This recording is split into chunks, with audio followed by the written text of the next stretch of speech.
In sports, we often see athletes covered in sweat, even blood, when they are doing something that's very important to them.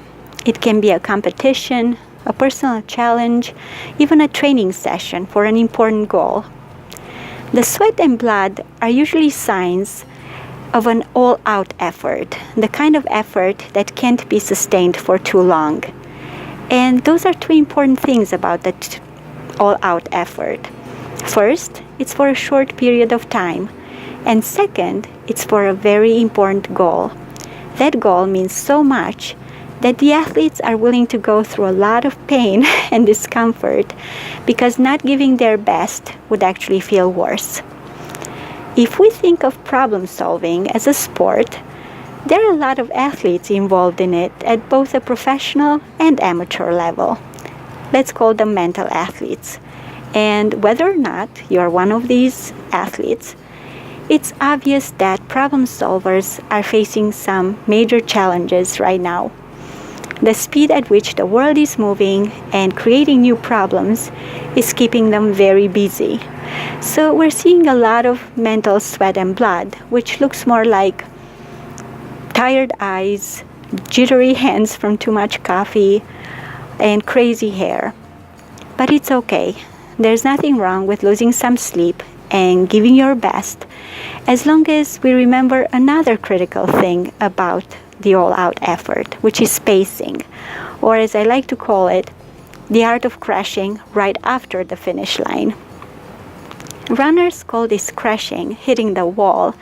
It's when your body shuts down from too much effort.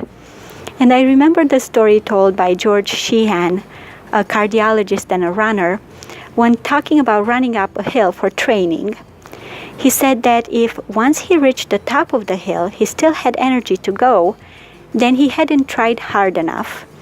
But if he crashed before reaching the top of the hill, then he hadn't tried smart enough. In Romania, we have a saying about this failure of being smart with your pacing, and it goes like this. He swam across the ocean, but drowned just before he reached the shore. Which brings me to the fourth thing about the all-out effort. There is no finish line. There are only rest stops. And while I think that's true for every sport, it's very obvious for problem solving. We'll never run out of problems to solve. We'll never be done with solving problems. But here's another thing that's becoming quite obvious.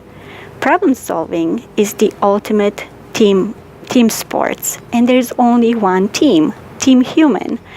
And as we get used to that idea and learn to make the best of our combined skills and strengths, then mental athletes will be able to spend more time in the rest stops, should they choose to.